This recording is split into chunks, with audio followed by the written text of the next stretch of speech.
Budidaya ikan nila bioflok menjadi salah satu solusi inovatif untuk meningkatkan produksi perikanan di Indonesia, khususnya di Provinsi Jambi. Di bioflok ikan nila dengan kualitas air yang lebih baik dan biaya operasional yang lebih rendah. Selain itu, rasa ikan nila di bioflok tidak bau lumpur dan daging kenyal.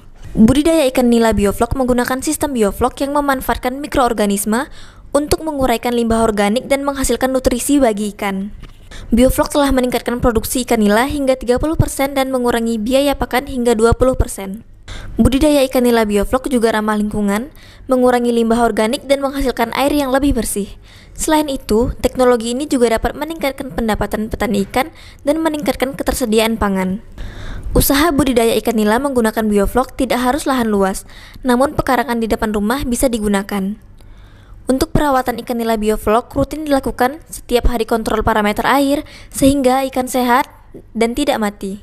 Masa panen ikan nila di bioflok selama 3 bulan lebih cepat dibanding di kolam tanah. Trio warga Sungai Gelam Kabupaten Muaro Jambi, salah satu pembudidaya ikan nila bioflok saat merasakan keuntungan budidaya ikan nila bioflok.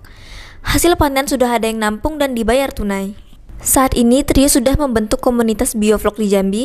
Komunitas ini mempermudah para pembudidaya ikan nila bioflok untuk memasarkan ikan yang habis dipanen.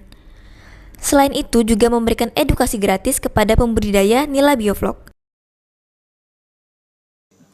Perbedaannya untuk budidaya konvensional dengan sistem bioflok, pertama adalah salah satunya adalah kita bisa tebar padat. Kalau di kolam konvensional itu rata-rata kan antara 30 sampai 50 ekor per meter kubik. Kalau di sistem bioflok ini bisa 100 ekor per meter kubik.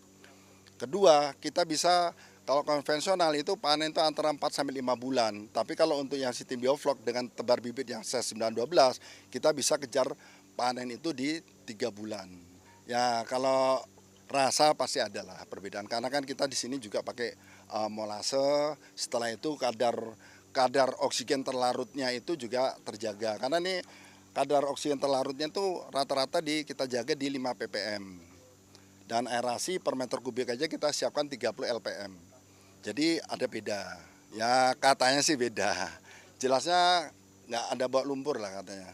Buat teman-teman nih yang lahannya terbatas, terus sumber airnya juga terbatas, saran kami sih lebih bagus budidaya dengan sistem bioflok. Karena apa? Kita nggak perlu ganti air. Sampai 1 siklus pun tidak ada ganti air. Ya, jadi hanya treatment air aja. Jadi sebetulnya bioflok ini nih gimana caranya budidaya memanfaatkan istilahnya apa ya? Treatment air aja. Airnya bagus, berkualitas, ikannya akan bisa panen. Hal yang sama juga dirasakan oleh Nur Basneli, pensiunan ASN, melakukan usaha ikan bioflok di rumah untuk mengisi hari tua di masa pensiun. Namun usaha yang dilakukan cukup menghasilkan.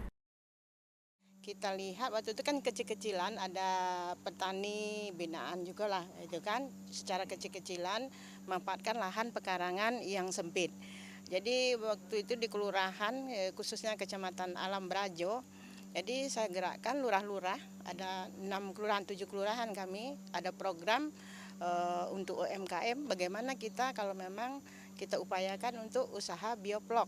Nah, sebab keuntungannya kita lihat ya lumayan. Yang pertama, lahan memang yang sempit bisa dimanfaatkan untuk konsumsi akan protein, untuk apalagi anak-anak yang stunting itu bisa terpenuhi. Akhirnya kami masing-masing kelurahan itu membuat untuk contoh Pak ya, itu 6 bioflok masing-masing kelurahan.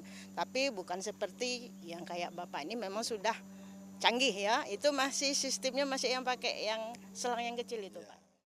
Sampai saat ini sudah ada 40 pembudidaya ikan nila bioflok di Provinsi Jambi, siap untuk memenuhi kebutuhan ikan nila di Provinsi Jambi. Jumadi, Kompas TV Jambi.